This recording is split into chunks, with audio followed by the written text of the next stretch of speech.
The Hughes, Part 5 ending, other parts down below. Husband responds. OP and I met over 17 years ago in a group setting while I was married with an almost 2-year-old, through mutual friends. I wasn't looking at other women at all, and we both have admitted that at that point we hadn't caught each other's eye. It wasn't until I was getting a D that my cousin thought I needed to get out and socialize, and he thought OP and I would get along well. I very clearly recall dropping by her dorm while I was on campus for a kendo meeting, for no other reason than to talk. I discovered that we had a lot of common interests. She was very nice, and smart as a whip. I can't say I was interested romantically, but she says this is when she knew she'd marry me someday. We became pretty close. She was one of a few people that I could talk to about the pain of betrayal and we would watch movies snuggled up together. Someone cautioned her not to be a rebound girl, and for whatever reason, I never made a move. I wasn't ready. OP dated a friend of ours for a while, and I distanced myself, probably because at some level I know a single guy shouldn't be hanging around alone with a young woman in a relationship. In 17 years, that's probably the only time we weren't close friends, at least until the last year. It was at this time that OP transitioned from pre-med to music. Her parents cut her off, and she had a very rough time of that, but she knew she wanted to be involved in music or music theater. It was very hard for her to break her plans, go against family, and pursue what she knew made her thrive. I can't say that her performance career is what attracted me. She was a good friend and companion. She likes to read and has a high nerd, geek factor. She is smart and physically attractive. Her career, I don't think, matters to me much if at all. OP and I had a friends with benefits phase, and I backed out of that after a couple months and crushed her. She knew she was in love and she believed I was too and couldn't understand my actions. I never viewed her as a simple lay. She was always my friend as well, and we did all kinds of things together. We were probably dating in all but words. I honestly can't say what I was thinking at that point. My father had a brush with death, hospitalized a month, and my ex-W was in the picture again because I was considering trying to get back together to be with my son more. It was a long time ago, and I was about OM's age, so I was maybe thinking with my crap,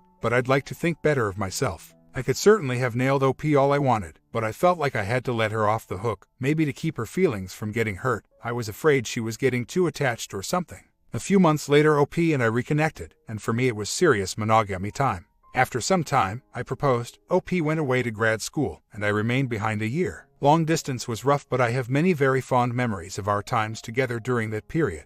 I moved down to Kansas to go to the same grad school. We got married. She waited 2 years there while I finished. That's when she got involved with the Opera Co. She still works for on a contract-to-contract basis. I think we spent a lot of time on ourselves, she on her job, me at the university working on art. We never lost sight of each other though. She was my best friend, lover, and crucial support when I was battling with my ex over visitation and decree modifications. She had nights away, but I am not one to sit alone at home. I've never been bored in my life unless I was sitting in the DMV without a book. I have too many hobbies and I will never get everything on my list done in my lifetime. I like time alone. 9 years ago, I applied for a teaching position and got it. We very suddenly picked up everything and moved. I had a real job, and she was moving with me to another town. Not once did I pick up any qualms or resentment from her. She had plans to work for her opera company from home, but it couldn't have possibly been fulfilling. It was a whirlwind. I found out I got the job. The next week we looked for a house. The week after I moved in and teaching. She has made very big sacrifices. A local suggested she could work at the dollar store. That was before anyone knew how adaptable and talented she is. OP has already written about her job changes. As 2 instructors, we spent lots of time apart, working at school, even on weekends. OP worked in recruiting and was out of town a lot. I never once thought she might be cheating or anything. Complete trust. I have job-related responsibilities that seem to grow every year, plus as an artist I have to spend time on art. You may have heard the phrase, those who can, do. Those who can't, teach. I think any art teacher that isn't making art of their own isn't worth learning from, plus I want to do it. OP and I still never lost sight of each other. We would sailboat, see plays, etc. I'd help her with scenic painting. We were involved. She would go to NYC and I wouldn't complain. I could focus on me during that time, paint lots of toy soldiers and landscape around or paint the house. I got stuff done. If I wanted to go on a week-long photo trip for the school or art club, that was okay. I didn't feel like I was sacrificing.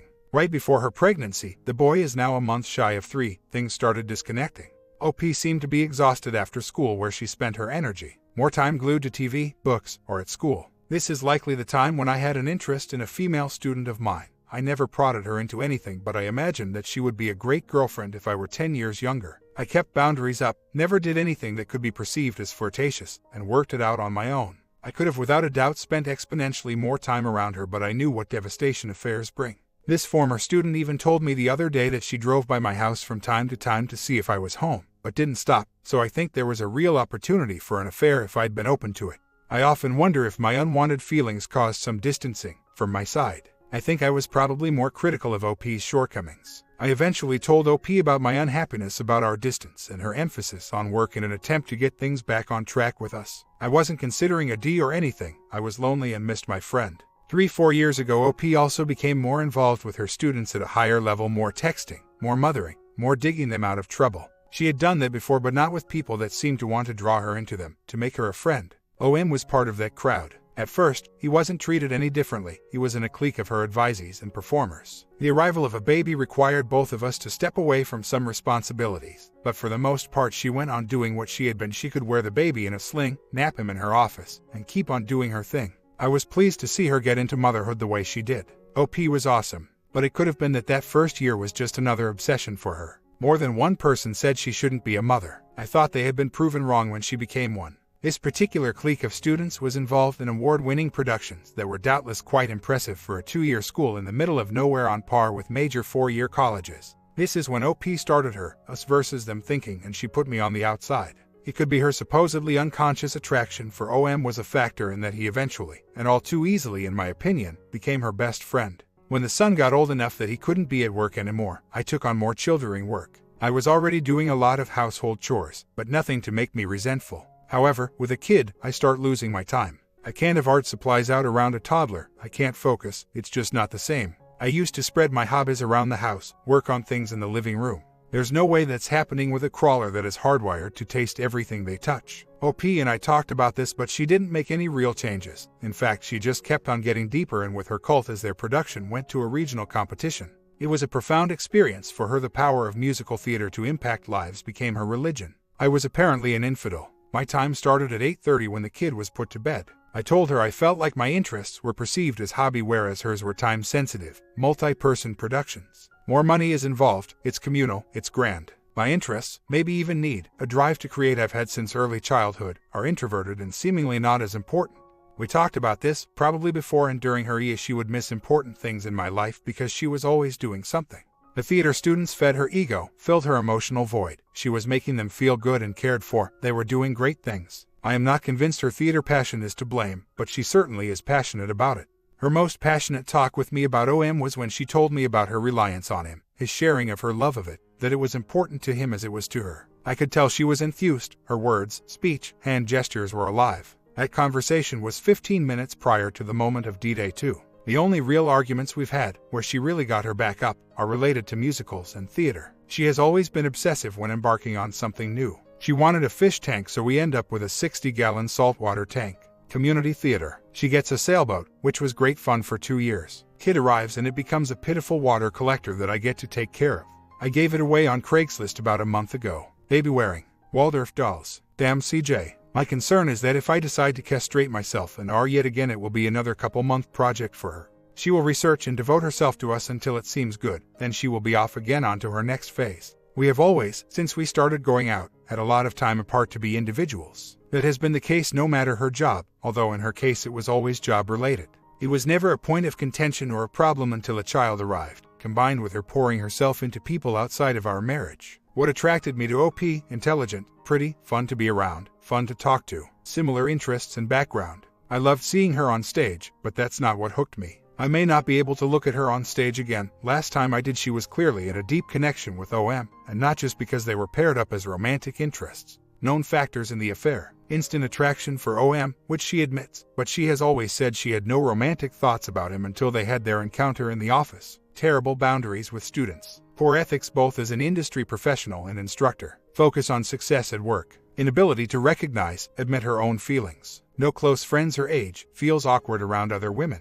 Emotional and physical distance from husband. She stopped talking to me and listening to me. Personality issues. Low self-esteem. Bullied in school. Parents that seem to link success and love. Competitive. Romantic mindset. Soulmates. Peter Pan. True love, etc. Naive in regard to male motivations. Not particularly introspective, at least from my point of view. My contributions. Taking on too much household responsibility. I'm 99.99% sure the statements about wives losing respect for a man when he switches roles too much are true. I made comments about things being easier when she wasn't around because our boy would act worse. That meant not needed in her mind, fairly so. There's no reason she couldn't have talked with me about what I've said that hurt her. Not being assertive enough. I'm really sure that one of my manipulative behaviors is passive aggression. I need to look at this more closely. OP has missed a lot of my important events, solo exhibits, etc. I rarely missed any of hers, and they were a lot more frequent. In the last year or two, I didn't make much of an effort to go to her concerts and school musicals. I was either watching the kid or I tried to bring him and he was being a disturbance, so I left early. I wasn't seen as supporting her when CJ was. I have a group art show coming up, and I don't want her there, and I've told her that. I think to some extent I am getting her back for not being interested in me by avoiding her events. I doubted she'd sleep with another guy, student no less, and a loser par excellence because of that. I think she could do other things in her life and excel at them. She didn't know she wanted to teach until she was somewhat forced into it. I do not feel threatened by her current profession. I'm not triggering more with her gone right now. In fact, it was harder on me having her here when she visited. I'm not convinced she has always been selfish. Her actions in the past showed otherwise. I don't think any guy could nail her. She knew she was connected to OM from the day they met and is either lying about her attraction or she can't admit it to herself. She allowed herself to be close to him. She opened every window. He shared her passion and her program. She wanted his attention. She closed me off, and trust me, I've never been one of those guys that can't express themselves in a conversation with a woman. I'm willing. I think a deep part of her wanted OM for a long, long time. I'm sorry, no one goes from zero romantic attraction, as she states, to being eaten in her office chair in a few minutes. Soulmate level love right after that. She's either lying or unbelievably out of touch and in denial about her feelings. I am stunned that she could be so selfish in this case, especially when the consequences are so self-destructive. I really do feel like I don't know her anymore. She has changed over the years. I know her mannerisms to a T. I could tell her how she interacted with OM in many cases before she told me. But I don't know her. The person I thought I knew wouldn't have done this, and certainly not a false R. In short, her career wasn't a problem for me until this group of students, magnified by the theater instructor at the time. She knowingly withdrew from me and fostered a friendship with her OM. I think she could have had an affair and another job if the circumstances were right for it. If we stay together, I wouldn't care if she stays in the theater field, but I really hate my workplace now and want to get out. Her being away right now doesn't bother me. I needed some time apart from her. I don't think her acting background gives her any clear advantages. She's just a great liar like most other cheaters. They've got themselves convinced for one thing and the person they're lying to often want to believe them. She is not a bad mother, except when her OM had her attention, and she'd be glued to the iPad while her son and I played. I think most other cheating wives are taking time from their kids too. She wasn't much more absent, physically at least, during the mentally, emotionally, yes, she was gone. During false R, she was Skyping him in little bits between classes, driving to him for booty calls between classes, and seeing him when I was away visiting family. I, and my son, didn't get any less time during that period since she wasn't connected to her devices as much. The quality of that time wasn't great though. I knew she was torn and probably thinking about OM. I couldn't get her to admit it. She says she's not ever talking to OM or her toxic students again, and right now, she might feel that way. I think she does. She might not feel that way in a month. I'm very reluctant to risk my future for someone that can't, or won't, strive to keep her word. Even worse, someone who doesn't remember what she has said to her husband if her panties are getting damp because another man is texting her the right things or touching her the right way. OP, the wife responds. The VAR was my choice as I currently have to be out of town for an extended trip. I am taking any and all measures possible to demonstrate transparency, and I don't mind one bit. H thinks it is ridiculous, but if there is the off chance he wants to know what was said or done, I want to be able to offer him something more tangible than my empty words right now, given the vast amount of lying and betrayal that I have done. Today sucks. Every day it feels like I am facing more and more stupid actions I took during the year that I didn't even realize were sending the signals I sent to lead to the P. It's so humiliating to look back on how I behaved and have to reevaluate everything I thought and did. I hate myself so much for doing this, and I just can't really see a way through it today. I don't even know why I'm posting this here. How Sean TTY I feel is a minuscule amount compared to what I put H through, but this is essentially my journal. Brain clearinghouse right now, I guess. I hate myself so much every day that I can barely breathe. I just wish I had never done this. I guess I'm just someone who usually writes very logically. I have had many moments like the post above that I have emailed or talked directly to H about. This forum is not a place where I come for emotional outpouring, typically. More structured updates and sharing information, ideas. The concept of posting my emotional breakdowns here is somewhat repellent to me. That feels more fake for some reason, because why would I spill my guts to you all like I just did? I know I did this last time because I am away from home and H was in class and I didn't want to dump that on him. I just let it out here instead and then immediately regretted it, felt awkward about it. I don't know. My life details are all here, but I hesitate to share my emotions with you all. I guess I'd rather keep that to between H and I. Thanks for your feedback. I think it's useful to remember for all of us that as open as these threads may feel, they only represent a small portion of our lives, interaction, and emotional experiences. Even when we try to be thorough with updates, things can't always include every detail. I know now, almost 9 weeks after establishing NC with OM, that his friendship was the most valuable thing to me about that relationship. And because he was invested in my work success at a time when H was not demonstrating that as much, I equated that with love. H has always loved me and tried to communicate what he wanted and felt. But my measuring system was messed up. Instead of giving him quiet time together at home and sharing simple things, I drove myself to accomplish everything possible to prove my value to him. Even now, when I speak about my students not being as successful due to me spending less additional time with them, the root fear of that is that I will be a disappointment to those I love and want to love me back. Even on our bad days right now, there is no one I'd rather talk to than H. That hadn't been true for a while. All my value systems and measurements of myself as a person have been totally burned down to nothing. I wouldn't be happier spending more time with my students because it was always a way to earn H's and my parents' love and respect. Those are completely gone since the affair. I have definitely never wanted to pursue a carefree lifestyle where I could engage in physical activities with young men. My affair was awful and sordid, but I don't know have I ever had a track record of chasing after boys. It was a byproduct of all the factors mentioned above. I know I will never cheat again. Not because I love H and my son, because clearly that wasn't enough, even though I did love them in May and continuing through the affair. But because I know myself so much more than before and continue to learn more every day, my flaws, weaknesses, and thought processes that allowed me to travel this path, even though it is repugnant to me if I view it as an outsider. The pain and destruction that H and I are living through on a daily basis was unfathomable to me. The slippery slope from friendship to Oedipus was nothing that I'd witnessed or had any understanding of. Knowledge is power, I honestly believe that. I am knowing myself more and working to know H more. I want to save our wrecked marriage because I know there is no one else with the capacity to understand each other as well as H and I can moving forward. We had a strong friendship and partnership for years. We have similar childhoods and shared lives from growing up.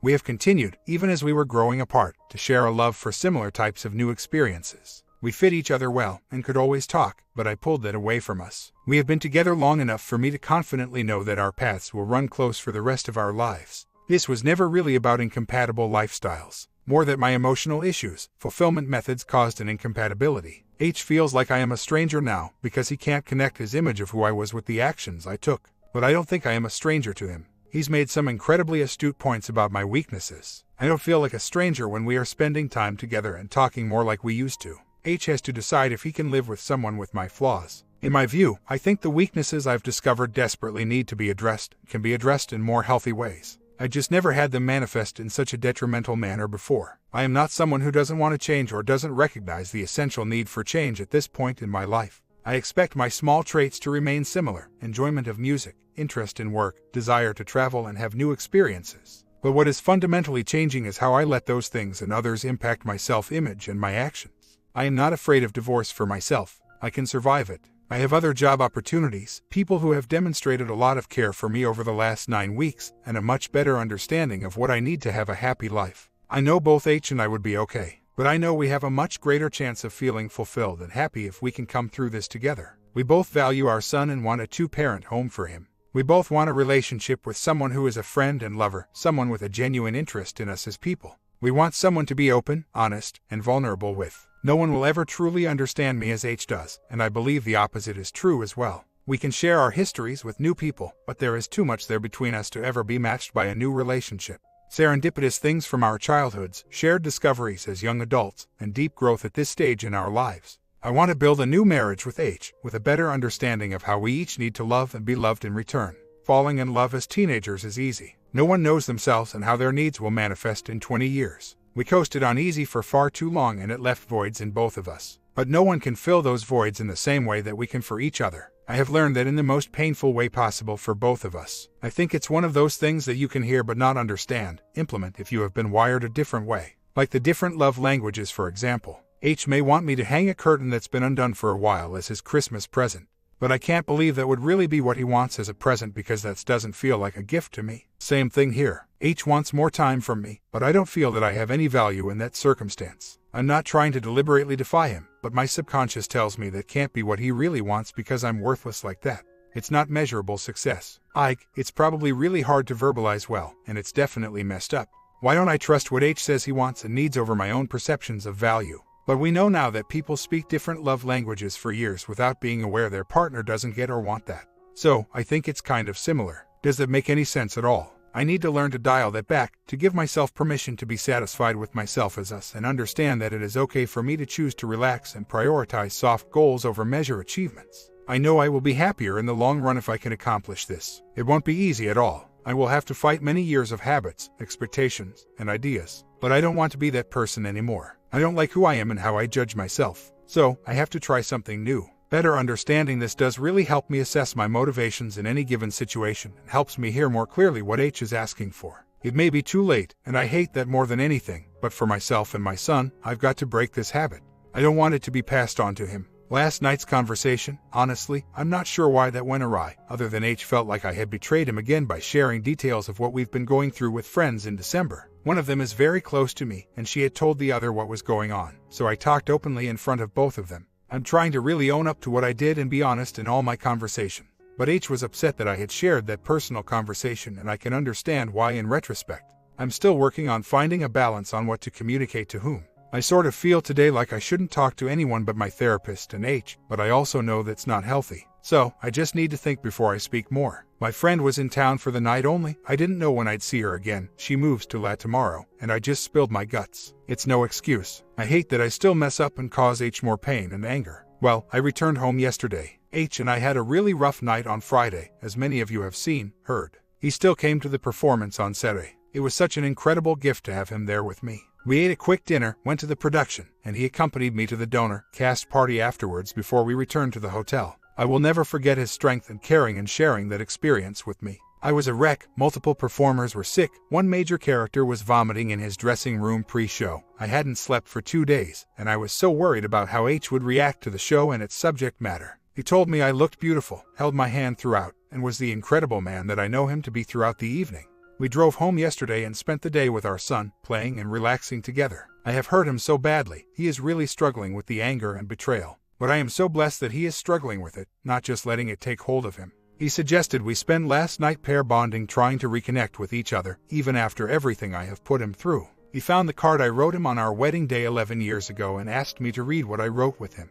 It was so painful for both of us to read the hopeful, positive, committed words I wrote and to know that I completely failed to live up to the future I promised us. To know how deeply I loved him, and still do, and yet, I was so weak, selfish, and stupid to do what I did. Our son woke at the crack of dawn this morning, 5 a.m. And mornings like that are rough for H. He wakes angry with me, and then the stress of a toddler squirming and poking as we try to convince him to sleep a few more hours with us is just too much. He got up briefly, came back to bed and snuggled me, even though I could tell he was angry and stressed, and then I got up with our son and tried to let him sleep a little more. He even apologized when he got up for being angry. It's so ridiculous. The last thing he owes me ever is an apology for the emotion that he is experiencing because of what I've done to him. He let me hold him, make breakfast for all of us, and then went to school for a bit today while I am headed to IC this afternoon. Perhaps tonight we will spend some time going through my VAR from the trip. He suggested that last night, but then our son had a tantrum instead of going to bed, since he's been with me in a hotel for the last 10 days. I am so grateful to JCD for the suggestion that I carry one. If H wants to know anything about me, what I think and share with others, how I react when we are having a bad night, I want him to have access to that all the time. I'm thinking of carrying one even when I am here at home. I am looking forward to my IC session this afternoon. I have a lot that I have been thinking about over the last week, especially some of the observations that H has made about me. I feel so different than the woman who was wrapped up in the affair. Sometimes, it's like an out-of-body experience. Trying at this point to accurately recall and describe my emotions then is becoming more difficult. I was always taught that if you want to do well on a test, you need to study in the same type of chemical state that you will take the test in. So, if it's an 8 a.m. class, you shouldn't attempt to learn the info at 2 a.m., hyped up on coffee because your brain can't recall that info as accurately when the chemistry is different at test time. I wonder how much of that is true about this type of circumstance as well. Not that I am forgetting, it's not like that, but that trying to put myself into the emotional state, thought processes I was in is increasingly difficult to do accurately. It was nice to be home this week. H and our son and I spent the weekend at home relaxing and being totally unproductive. It was wonderful. H has been doing pretty well, I think. Actually, amazingly well, considering all that I have put him through. He hasn't had any big blow-ups since last Friday and has really been very communicative with me. Last night he played a Nepalese singing bowl for me that he picked up on Friday night. It was really unusual sounding and I loved hearing it. H says it is for the throat chakra to help with communication and wisdom. God knows I need all the help I can get in those areas, so I hope to hear it often. I am doing okay as well. I still fight panic attacks, depression as I face everything that I have done and the toll it has taken on our lives. I wish it was all just a nightmare, that I hadn't been so stupid and selfish. But it's not. I just try to live every day showing the appreciation and love for my husband and family that I didn't do during the affair. However, many days, weeks, or hopefully years it is that I have left to share with them. I don't feel like I am attempting to offer him shortcuts or manipulate him.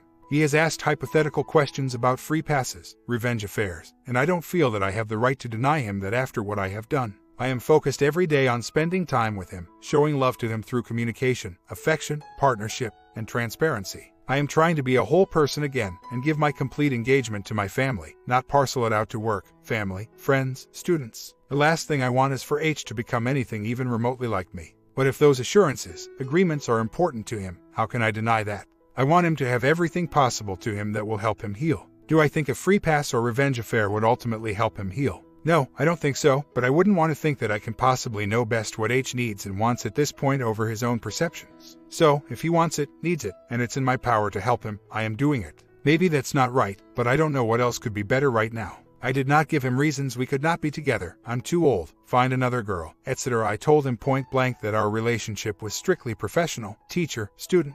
I informed my husband that day, and I met with Human Resources today. Yes, I am married. Yes, that is a reason. But even if I was single, I would not accept advances from a student. So, I didn't discuss any reasons with him beyond the obvious. 1.5 years later, I cheated and am responsible for that choice. There were factors in my marriage that contributed to my vulnerability to having an affair. I am working hard to identify and understand what personal weaknesses allowed me to react to those circumstances by having an affair, rather than coping with it in a more healthy and straightforward manner. It seems to me as I work on myself and read more about other couples and reconciliation that most all marriages have imperfection and improvements that can be made. It also seems that if someone truly desires to reconcile, addressing those areas must be part of building a new relationship together. But am I logical in thinking that viewing it as above, with a recognition that it was poor coping skills, habits, personal flaws within the WS's handling of those marital issues that allowed an affair, could enable both the WS to work on the WS weaknesses as well as the BS and WS to work together on marital improvements without the BS feeling like they are trying to create conditions where the WS won't cheat again?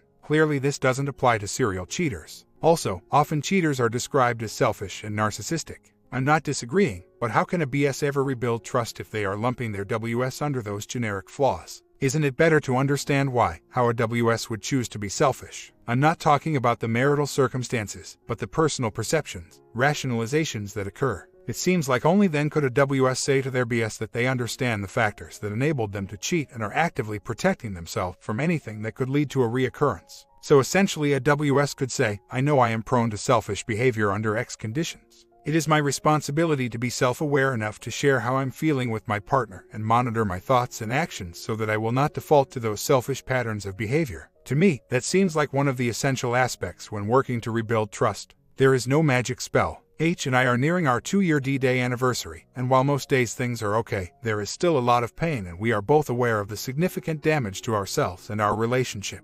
The average recovery is 2 to 5 years. For us it is a slower road, completely due to the false R that I put H through. He is in a relationship with me, engaged with our children, but often faces that inner voice that says, how can you stay with someone who did this to you? What kind of man would accept that? Honestly, I do not know what can help offer H a sense of self-respect and esteem without divorcing me and ending the relationship.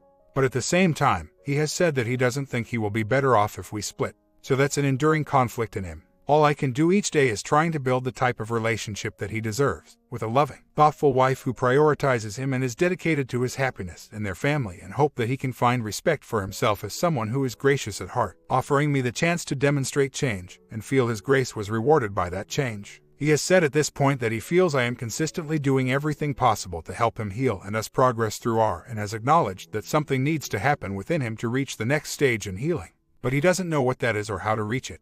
He feels like he knows what he should have done 2 years ago but can't align that with our current situation. As much as I try to empathize and understand the pain and conflict I have created in him, I cannot truly grasp the dichotomy. My comment, are you guys disappointed at the fact that they are attempting or you admire it? Do you think she has real remorse? Comment down on what you think about the ending, and did you learn anything new from affairs?